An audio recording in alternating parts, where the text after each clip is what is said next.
Guys, share ko lang ang para saan ba tong ulam ba to o para sa inuming may kasamang yelo. Ay, kuyawa no.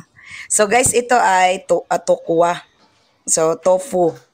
Tapos ginisa ko lang siya so overlooking may farm bill.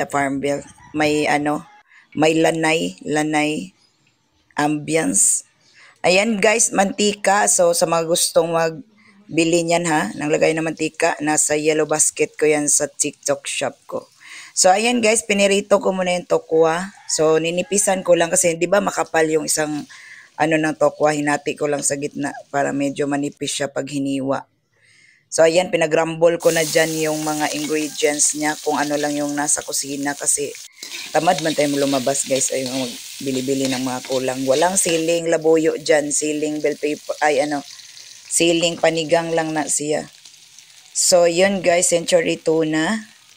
Ayan guys, alam nyo, maganda din bumili ng century tuna na mga maraming promo. Yung sa Pure Gold, pag bumili kayo, yung pack-pack. Ito naman oyster sauce. Yung lagay ng oyster sauce ko guys, sana sa yellow basket din yan. Pati yung pinagsandukan ko ng paminta. So doon nyo yan makikita sa aking TikTok shop.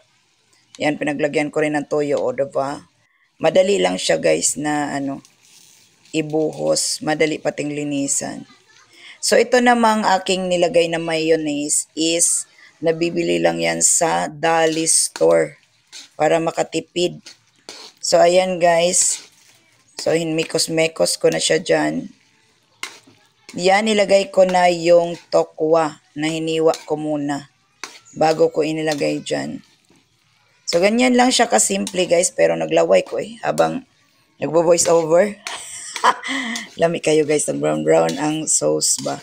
Mura siyag naigata pero mayonnaise na ang nagpalamian na sa iyang texture.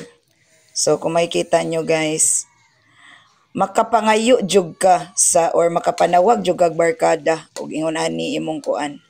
Ya chika-chika dayon mangandoy dayon tas kinabuhi. Ingana guys. So ito ay ulam ko lang for today's video mo. Ulam ra nin ako siya guys. Unya, ako na siyang gisalin diri sa akong mangkok.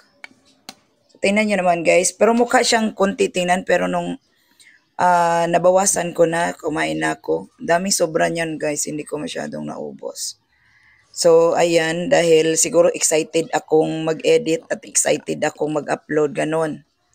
So, ayan guys. Mga onata with dukot. So, ganyan lang kasimple. Murag bagay dyan ang baso. Kita mas baso. Ayan, bagay dyan as baso diha nga na yellow. Nya kani mo i-partner.